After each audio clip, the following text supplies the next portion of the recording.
You're not Kevin Pereira. Yes, I am. I have a very small penis. It's true. Yeah. It's an innie. On the show today, the best of the weeks around the net, including a rage-making garbage can prank and President Obama's run-in with an errant teleprompter. Yeah. It ends well, I promise. Then we go to Erotica LA. It's a porn convention to find out how to date a porn star. You want to date them? Okay. Haven't you dated a porn star? Use that term loosely.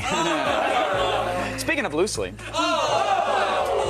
Seriously. That was bad that I did this when you said loosely. Well, it's true that it's kind of like a grenade went off in a meat market. You know what I mean? Just. I have an ugly vagina. Plus, we'll fire up the AOTS flashback machine to try to remember all the things we put in our mouths over the years. Which is probably good because I sure as hell don't remember them all.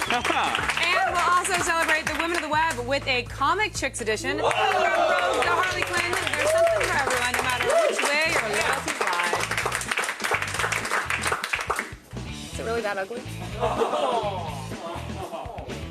Yeah. I need to get a tuck or something. Before all that, let's remember the week that was. Yes, let's do that by watching an Australian guy bash in a car's windshield. Oh, that sounds fun. Oh, with his head. Oh.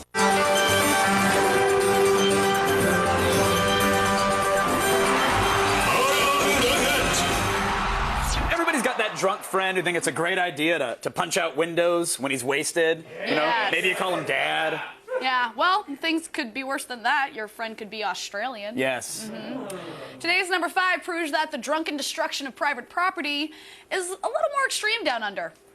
I smashed side panels, I smashed the back window. You didn't record them before. Now watch this.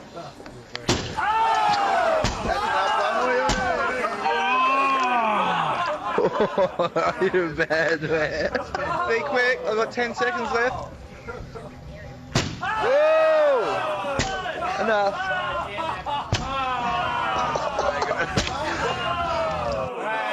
Yeah. Come on, do it. Break the plasma. Break the plasma. If that was like seriously, like if that was like a used car lot, like commercial for like, come on down to Meth Head Dan's and like we're bashing prices, I'd be like, yeah, I'm buying a car from Meth Head Dan. Hells yeah! I'll buy two. As humans, you and I sort of sit pretty comfortably on top of the food chain, right? Unless there's, you know, something with bigger teeth nearby and not caged. That is true. And today's number 4 is a recently resurfaced item that shows us we might need to start defending our position a little more often.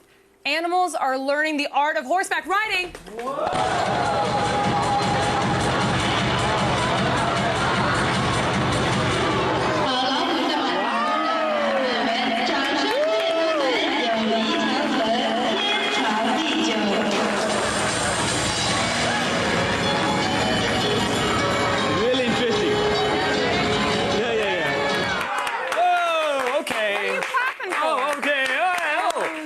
You got a tiger to ride a horse. Oh, big deal. Big deal. Big deal. The attack of the show tiger is way more trained than that. Thank you. That wasn't even good. He does not get enough respect for him. Oh, thank you so much. Thank you.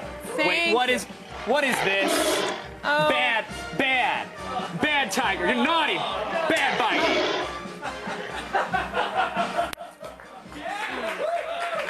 Drinks are good though. Javier makes a great drink. Thank you, Bitey. Knock, knock. Who's there? Water damage.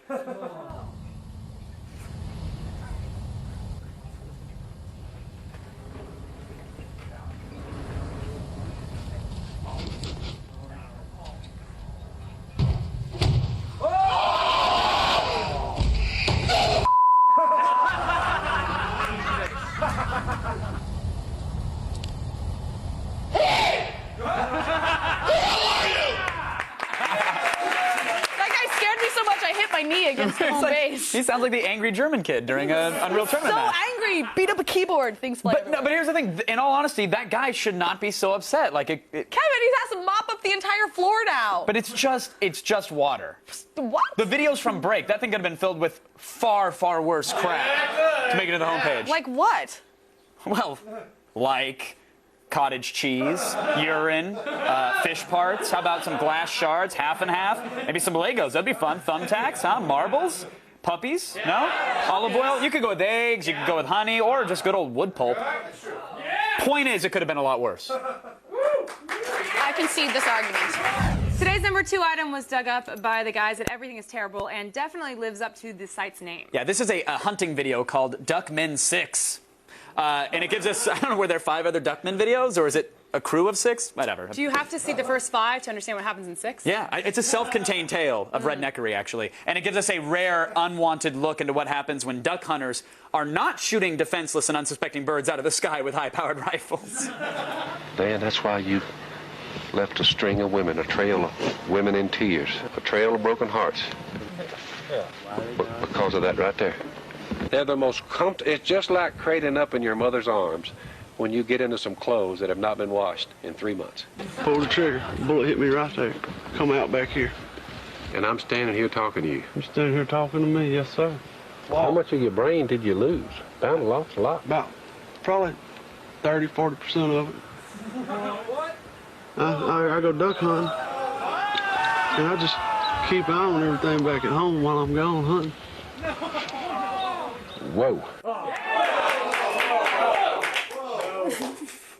It was like a seashell with a dot painted on it. His eye wasn't even a full eye. That was a lot more makeup than I was expecting to see. Yeah, even the guy who doesn't wash his clothes for 3 months was put off by the guy with the glass eye. That's like some hardcore freaking out right there. Wait, to be fair, though, I'd probably have a similar reaction if a guy who's been shot through the face took his eye out in front of me. Okay, well, that's fair. In at number 3 today is a clip from a CNN broadcast of a recent press conference by President Obama. Obama, we really need to come up with something to do when someone says his name, right? Totally. We really should have something like a graphic Like he or pops in and it's just like Obama. or a La Pequeña Obama to run through or something like that, just a streak. Wow. Or pedal on a tricycle really You fast. think so much more outside the box than I do. That's what I do. Yeah. But during the conference, the president experienced a minor technical difficulty. Take a look. Pull our economy. Oh, goodness. If we had not taken that step, our cities would be in an even deeper hole. Okay, so he hears the shattering of a glass teleprompter, and it's only feet away, and he didn't flinch at all. I know. That's pretty amazing. He did Pretty seem amazing. a bit tripped up by it, though. You think there was something that knocked the teleprompter over?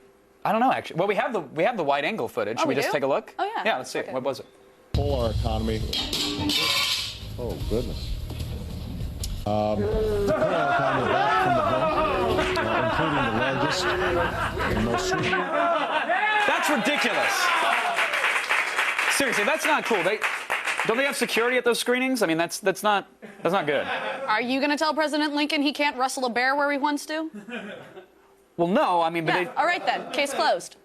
I'm just saying you shouldn't Shut wrestle it. near He wins. not near the teleprompter. Lincoln! Okay, all right. Coming in at number 1 is evidence that everyone needs love, even the once and future exterminators of the human race, the Cylon. Yeah, YouTube user The Retroist has the exclusive Lost Cylon We need cover. some color behind us. Let's make sure. Our new set needs to have some color behind us. Instead of like just the blue and then the cell phones, you know? We're getting a new set? No, I'm just like that there's color behind it. I just like that there's color. Okay, well, that's good. Any other notes you want, just jot them down and we'll discuss them after the show. Okay, babe? Okay, good girl. Good girl. Party fringe? Who's got party fringe? You do. I do. Okay, so let's just think quietly about our party fringe while I set this up. He's got the exclusive What are you doing Friday? Lost Cylon cover I have of some Barry time to hang out Manilow's on I Friday. Can't Smile Without You, which is a huge improvement over Barry Manilow's, like, buttery schlub routine, if you ask me. I just think he's a buttery schlub normally. It's true. Sorry, Nana. Butter schlub.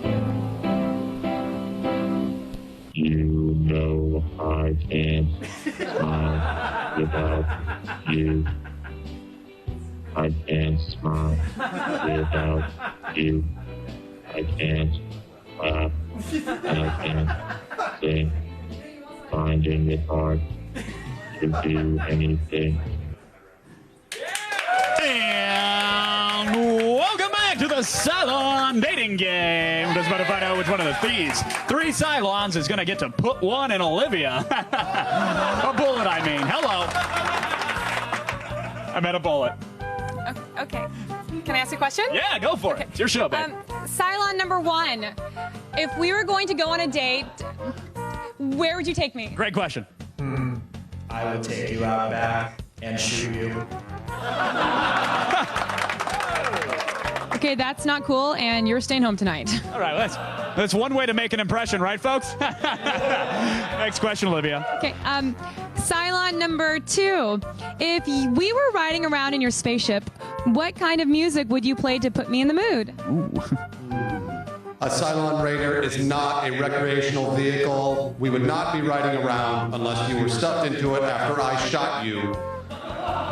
Oh, and I like the Jonas Brothers. Hey, popular music lover, huh? How about that? You enjoy the Jonas, huh? Okay, and you suck too. Okay, I know where this is going, so can we just get to Robot 3? You want to just tell me how you're going to kill me? I don't know what those two are talking about. I saw you without any armor on in Playboy, and your extinction is not my objective. Let's just say when our date is over, you would call me a Cylon. Cylon. That's just gross. I'd rather you just shoot me. Once you metal frack, you never go back. Hey now. That's wild stuff here. What? New directive, eliminate Carl. By your command. Hey guys, Carl regrets please. nothing. No, sit down. Guys, not Carl. Not Carl. No. What?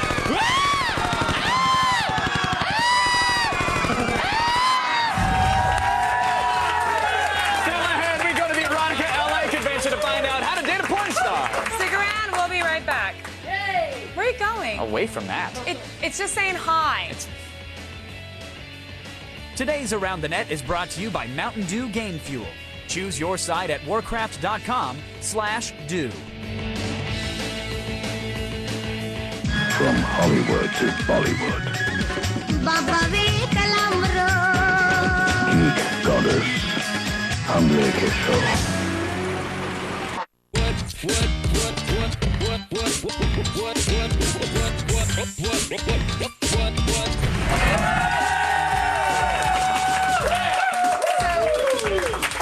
Here at Attack of the Show, when we make new friends, we like to put them through a little hazing ritual. It could be firing guns or interviewing scary people or getting us water. Or covering the annual porn festival, Erotica LA. Yeah. It's actually where we sent my new friend, Kelly Agarian. She braved the sticky floors to find out what it takes to date an actual porn star. They are sticky.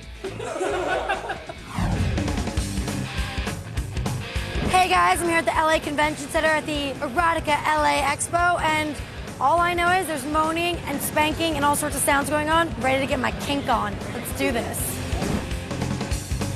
Erotica LA is an annual mega porn festival that draws thousands of fans and hundreds of vendors that offer everything from the latest sex toys to up-close interaction with your favorite XXX stylists. What does a guy got to do to date you? What gets you going? Well, since I have sex a lot, I'm not really impressed by a guy who's like, oh yeah, I'm gonna do this for you and I'm gonna do that for you. I like funny guys. I like sweet guys. I like smart guys. Oh, I can respect that. You're a good girl. I am. Kind of my favorite girl, not gonna lie. So the louder it gets, the stronger it gets. I never thought Fergie would make me, you know. How does a normal guy get a girl like you? What does he have to do? What is he gonna come with? A job, sober, and no smoking. That's my No smoking. Okay, but what about like tall, dark, handsome? It doesn't matter. If you saw the guys I've been out, like have gone out with, or my ex-boyfriends, there is absolutely no rhyme or reason. You know what I'm finding? Stopping. The consensus: none of the girls in the industry care. There's not a nice, cool guy who's chill, but who's not gonna give him any trouble. Exactly. All right, so civilian sex or porno sex, which is better? Civilian sex. Really? Because it's about what feels good and not about what looks good. Let me ask you, do you prefer boyfriend sex or porn star sex? What's hotter? Definitely porn star sex. And how, into my job. Yeah? And how often do you have porn star sex? I have porn star sex every day almost. How does a normal guy get you? I usually don't go out with normal guys. Can't meet any? I wouldn't know. So I I've seen some crazy things, and I've definitely seen some things I'm never supposed to see, but I'm gonna stick with this guy. You ready? I love you, Kelly. I love you too. Thank you so much for allowing me. Let's go.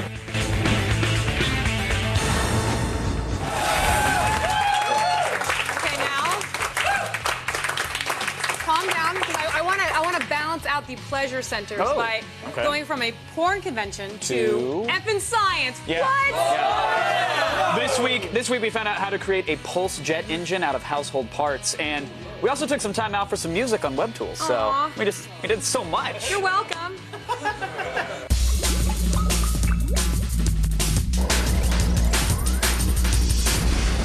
We can thank the Swiss for many things. Cheese, knives, and for designing one of the first type of engines known as the pulse jet. Time to explain this jet system built from household parts, and it's all in the name of science. The pulse jet engine was originally created by Swiss engineer Francois Reinst and was used as a propulsion system for guided missiles in World War II. But these days, you'll find them on remote control planes. Most jet engines require a rotating turbine to intake air and push it out through the exhaust. But the pulse jet engines require nothing but combustion and air pressure in order to work. Make Magazine shows us that your jam jar engine consists of a container with fuel, a copper tube, and a lid with an exhaust hole on top. When the gas in the jar is ignited, a flame burst erupts from the exhaust and pushes out some of the gas trapped inside the jar. This creates a vacuum that sucks in oxygen and mixes it with the heat and fuel inside. This triggers a smaller internal combustion and repeats a resonating cycle, which continues to burn until all of the fuel is consumed. The copper tube is extremely important because it diffuses the heat inside the jar. Without it, your engine could overheat and explode, so be careful and make sure you're wearing goggles. So now you can show up MacGyver and build your own pulse jet engine, thanks to Swiss engineering and a little science.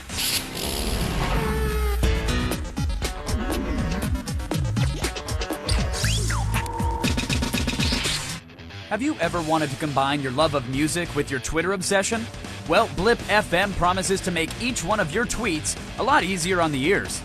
Using Blip is like being a DJ for your very own web radio station, allowing you to search for, listen to, and share millions of your favorite songs. Start by picking out a DJ name for your Blip profile. Next, you'll be asked to pick a few of your favorite bands. From here, Blip will compare your taste to other Blip users. You can pick and choose your favorites, and they'll be instantly added to your DJ homepage. If you have friends who are already on Blip, well, you can add them to your favorites as well. The Blip format is nearly identical to Twitter. All of your favorite DJs will be listed on your homepage, and each one of their Blips contains a song that you can click and listen to.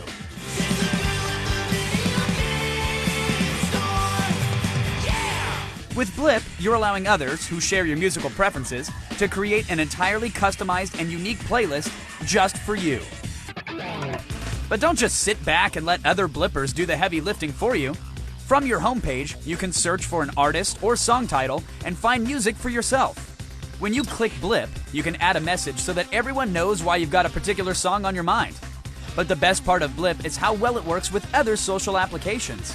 You can share your Blips on Twitter, FriendFeed, and Tumblr by linking your accounts. An update to your Blip profile means all of your Twitter friends and followers will instantly get to hear exactly what's on your mind. So take control of your music with a radio station that's tailored specifically to you, and let Blip FM unlock a world of sound with only one click. Go ahead, X-Plays. Adam Sessa drops in to talk about Battlefield 1943. Find out if it's worth the $15 and your download time. Then we've got an AOTS flashback. Things we put in our mouths. I'll admit, I'm not looking forward to seeing that. Yeah, a lot of people still asking about the hot dog on a string. Yeah. Very popular. And later this week's Women of the Web are all a little flat. Oh. No, the busty 2D women of comic books. Oh, yeah, okay, I got it. We are honoring them with Comic-Con. Yes, Comic-Con's right around the corner. We are honoring them. Enjoy.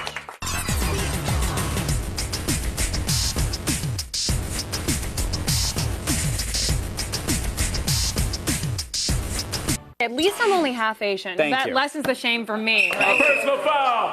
Olivia Munn. Semi-racism and attempting to give the nation of Singapore the what for.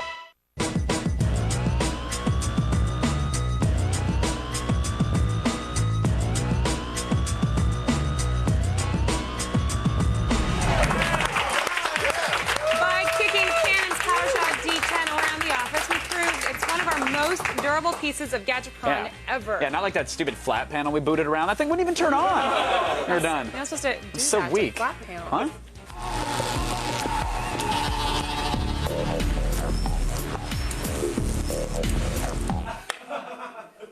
Can we please get Tom Green back out here with a sledgehammer? Anybody? No? Well, no, I was fooled into thinking you were a robot. That was the only response. I was concerned. That was so good. Why is it that only the left side of your ribs are hot? Because your shirt is only changing color there. It's very, like the hypercolor action is. This is where my battery is. Oh, because I'm a robot. All right. Time to talk about rugged handsomeness yet again. We're not talking about me. We're talking about a camera. You'll see. What if I did all of Gadgetron like a robot? Do it. We've seen a lot of weatherproof cameras, but the picture quality wasn't always the best. That's why Canon is releasing the D10. Its body is waterproof to 33 feet, cold-resistant down to 14 degrees, and shockproof to 4 feet. Plus, the Digic 4 image processor yields spectacular photos. With improved face and blink detection, this shooter is prepared for action at $280. All right, now this kind of looks like the camera that you brought on vacation with you like 9 years ago. Yes. It's pretty bulky. It's 2 inches thick. It kind of has this odd shape to it. Does have a really cool detachable lanyard that can reattach on any corner of the camera. And blow minds. Whoa, mind-blowing lanyards. Okay, only problem is Olympus makes a very similar weatherproof camera Yeah, right there. with a much simpler design. This is the 1030 SW. Should Canon have tried to slim this one down? I think so. I mean, look, here's the thing. For me, aesthetically, it's not that cool. I mean, it looks like a Logitech or Creative webcam from 1997 or... it just looks like a Fisher-Price kind of thing. But if you don't, again, that's my cup of tea. If it's not yours, great. Some people will like this design. It'll remind them of their iMac they're still using from 9 years ago, and that's cool. But the good thing about a large body is that the buttons are big, making it easy to use if you're like wearing gloves from your snowboarding or if you're underwater and wearing gloves underwater. It's a good glove camera. It's a good glove camera. Okay, so now the first thing we do here at AOTS when we get a rugged camera is we beat the hell out of it. Yeah. Whoa! Yeah. Easy there, crazy. That was fun. That was a burst of energy right, that I don't think that camera can handle. Was this one able to stand our test? Because it definitely Spike it like survive. a baby. Jeez. Okay, that was all right. We're breaking home base now. Okay, it survived home base. This thing is definitely rugged. Here's a video, and this isn't a joke, of us drop kicking the camera. On the left is kind of the third-person point of view. On the right is what that poor camera saw. And we did this multiple times, not because we had to, but because we were bored. And it recorded with no problem. And also, we took it to the beach. We hit the surf, if you will.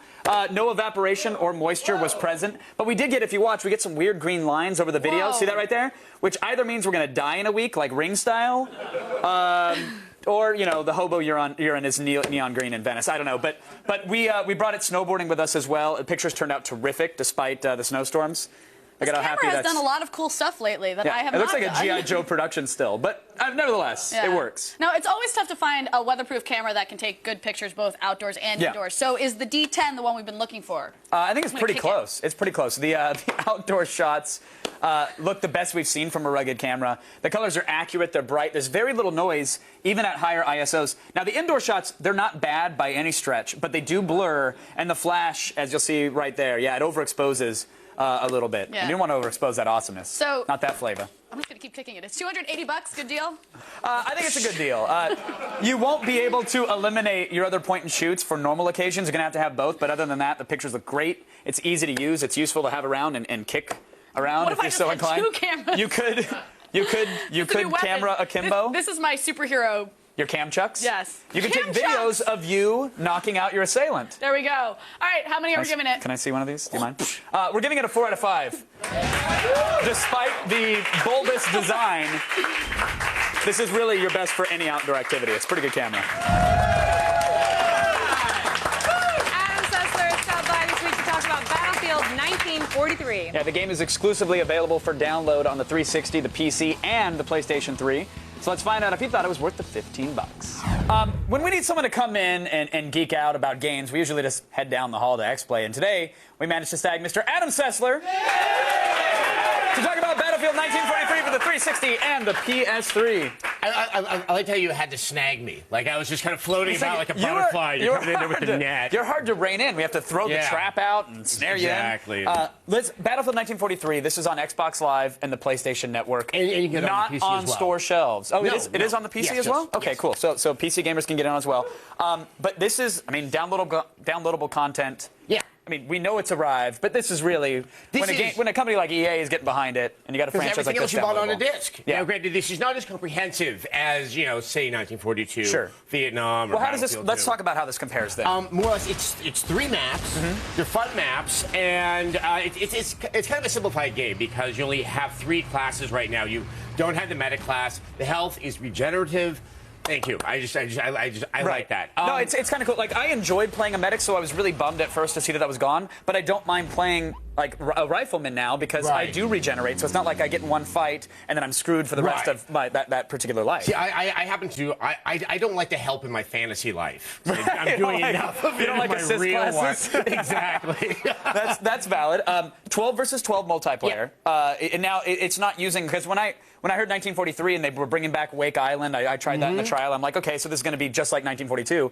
It's the Frostbite engine. It's exactly. So what you get, which is great, you get all the kind of manic fun of 1942, but you get all the pretty and production value of Battlefield Bad Company. Right. And the two things work really, really well together. Right. I see a very nostalgic playing. Because I remember playing 1942 for the first time at EA before it came out with a bunch of other journalists. And it's like, oh my gosh, you could just take a plane and dive bomb it into people. It's just wow. And now it doesn't look like it did back then, which looked like it was made out of cardboard. Sure. And when you're crouched inside of a building capturing a flag, a tank can blow away the building that you're crouched in, which I was not used to. Yes. That could be a rude way to like, hold on, no, walls can stop bombs. Right? Yeah. Not anymore. Apparently they can't.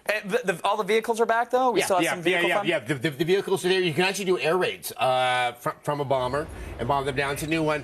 But, it's really... There's a video we caught this morning on YouTube of a guy who's actually using one of the Jeeps, loading with TNT, driving in it, jumping out, and it's a great video of that. We used to do that all the time. We put our buddies prone on the wings of planes and then fly them in, which is always good fun. So it's really about the madness, not about... it's fun when you strategize, but it's more fun when you're just being stupid. And we also need to talk about, of course, again, we mentioned at the top the distribution method here. Yes. This thing is $15. That's 1,200 Microsoft Fun points, if you will.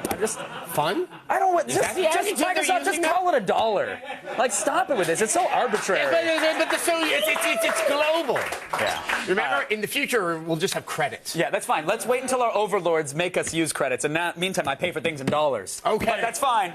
Is this the format that, I love the ability to press a button, have the trial game, hit another button, unlock the full game. I don't want to throw on pants at any point in my gaming experience, let alone to buy the game or play it. So are you with me on this one? Maybe not on the pants thing, but... for multiplayer games, I think this is the future. Yeah. I think, you can just put out a handful of maps. People can have a lot of fun. It's an easier distribution method. I do think this could predict something further down the line.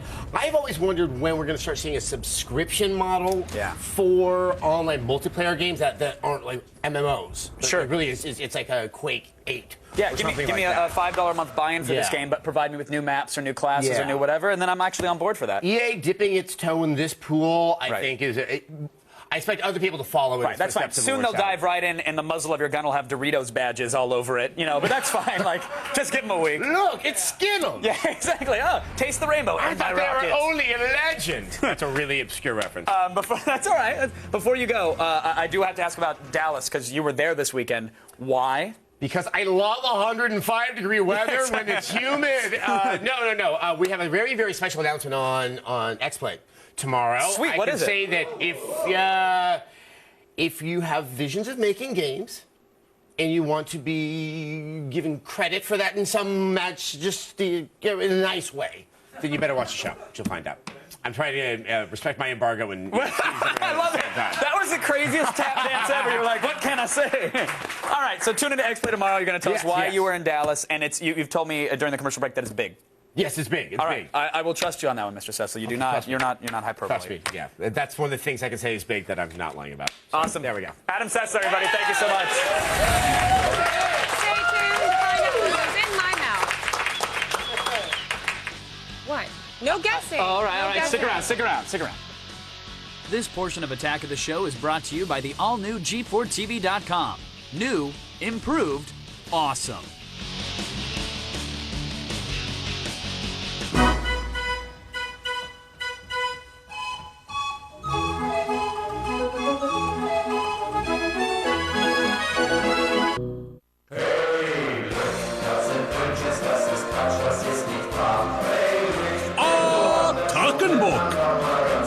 Attacken Spezialbier. Now, what would you, Kevin Pereira, you, Yes. what would you say are things that we Attack of the Show were known for? Journalistic integrity. One. All of you. Production value. A sense of showmanship rarely seen outside of Barnum and Bailey. I think those are 3 solid things right there. Okay, no, and no. What? No. But I am proud to say it comes down to one specific orifice and things we stick in it. Ooh.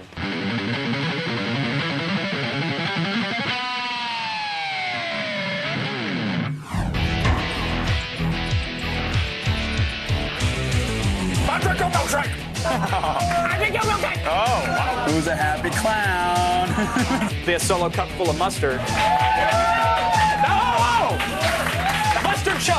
Mustard chug it. Come on. Olivia Munn, ladies and gentlemen. We are in possession of miracle berries that mess with your taste buds and make sour things taste sweet and delicious. Why does it burn? Here's a rip. Ew.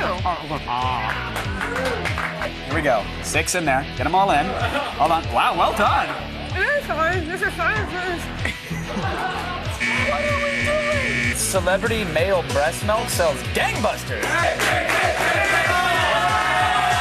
you get any? More Pereira team, please.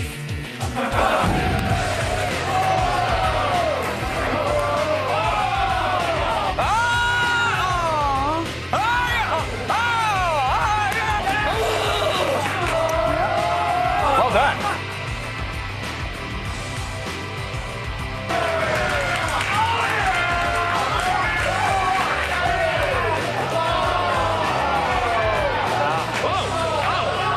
This one. Get it.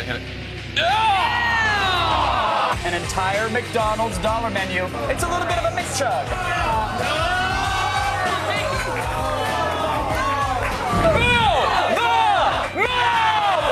The wheel determines the food. Big League Chew!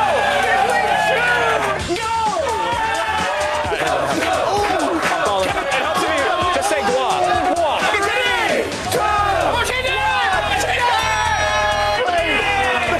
That wasn't my.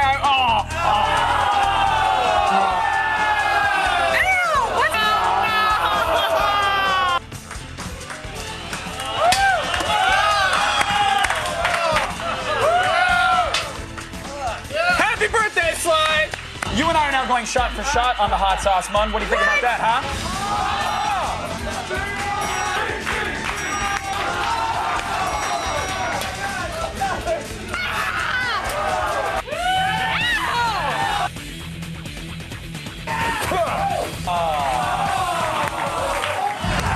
Apparently my mouth has seen more traffic than a drive-thru. In and out. Animal style. I don't even know. Nobody You just saw outside everything. California will get that joke. You just saw everything go into Mun's mouth, and for some people that, well, that kind of mouth shenanigans is probably a turn on, I think. I bet It's it not is. mouth shenanigans. I actually put those things in my mouth. But I have to say, other people might get turned on by something far more disgusting than a bunch of hot dogs down my gullet. Yes. Wet, messy fetishes she's Yeah. talking about. Yeah. Seriously, people. WTF. This guy.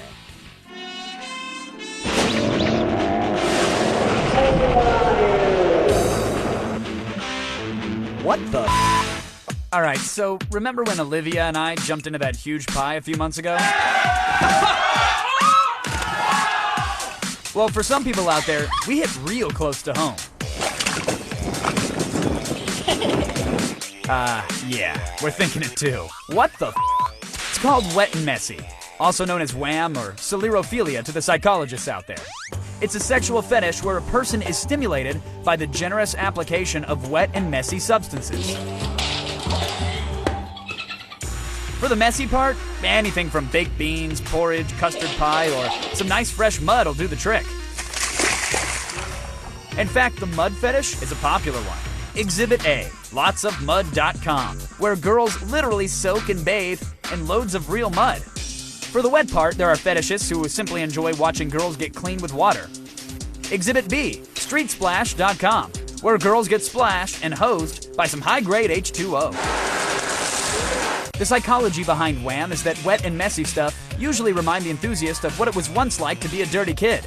The idea of behaving wild and almost animalistic is what subconsciously arouses the typical sclerophiliac.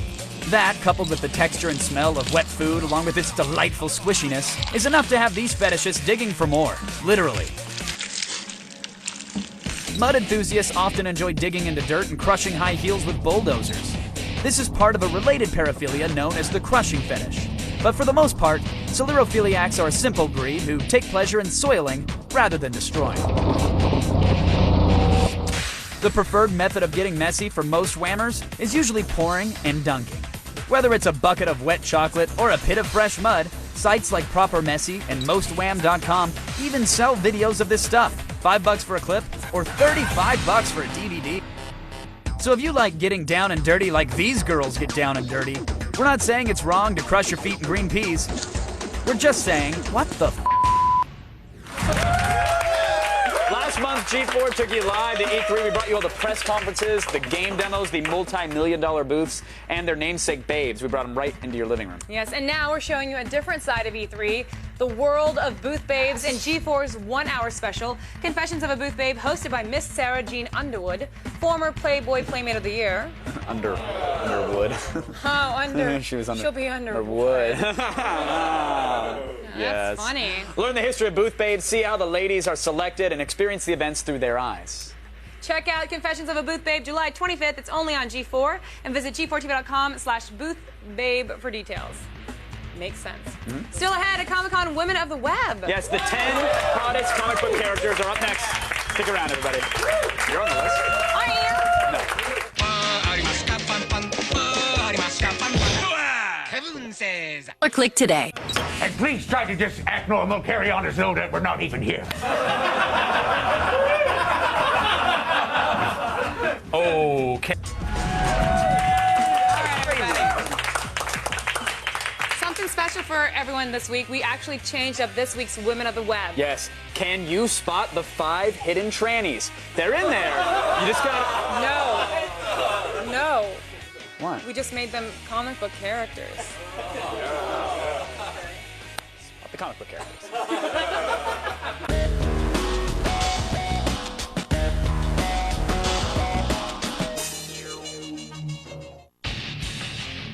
With Comic-Con right around the corner, there's no better time to count down the hottest women of pen and ink.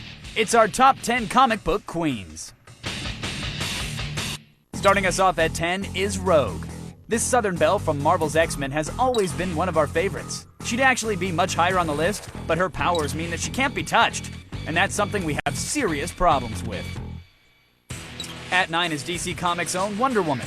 Far and away the hottest member of the Justice League, she comes from a long line of Amazon warriors, so we can honestly tell you that we'd love to get tied up in her lasso of truth. The 8th spot goes to the Dark Knight's female counterpart, Batwoman. This fiery redhead has gone through many iterations during her time in the DC universe, but we prefer the modern take on her. Psst, it's because she likes to kiss girls. Number 7 goes to Sarah Pazzini and Danielle Baptiste, the wielders of the Witchblade Gauntlet. This supernatural weapon chooses its host and must have seriously good taste, because we would love to bond ourselves to these top cow comic babes. Our number 6 belongs to a Kryptonian babe hotter than the red sun itself, Power Girl. She's pretty much Superman. You know, if Superman were blonde and sexy. Unfortunately, cheesy one-liners do not appear to be one of her weaknesses. 5th place goes to Betsy Braddock, aka Psylocke. Originally a British telepath, this ex-woman really got fanboys drooling when she was transferred into the body of a super hot Asian. She's died several times, but keeps coming back for more, and we have no complaints. Number 4 is the feline-loving Catwoman. She's charmed the pants off Batman countless times, and we just had to have her on the list. Even though she could claw us to death and rob us blind, her image gallery on IGN still makes us purr. In at 3 is Marvel's Emma Frost. She gets some serious points for always wearing lingerie and for being one of the kinkiest women on the list. Plus, she has telepathic abilities, which means if we didn't put her in the top 3, she could easily wipe our minds. Second place is the hottest duo in the DC universe, Harley Quinn and Poison Ivy. What these Gotham girls lack in sanity, they make up for in sexy. Hey, the joke's on Batman though, because we'd love to have these Gotham girls wrap their stems around us. And our number 1 comic book queen is the lovely Mystique. She may have yellow eyes and blue skin, but she makes it work. Plus, since she's a shapeshifter, well, she can make herself look like every other girl on this list, so why settle for one when you can have them all? For more Women of the Web, head on over to g4tv.com/podcasts and subscribe to the Women of the Web podcast. Here's an epic fail that demonstrates why you can't leave babies or the elderly alone for even 1 second. Yeah. Nana Knievel, take it away.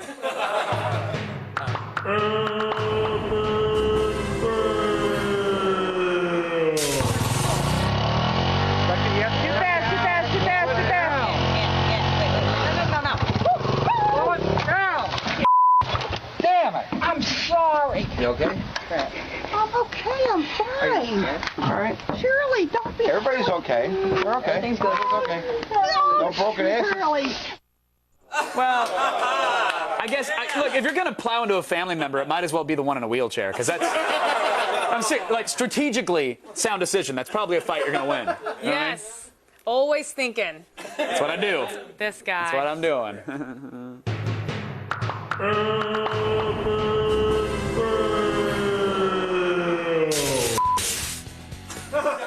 Go to g4tv.com/AOTS for all things you saw today and more. I said I'd get in 3. I need you to be quiet. X-Play is up next. Good night.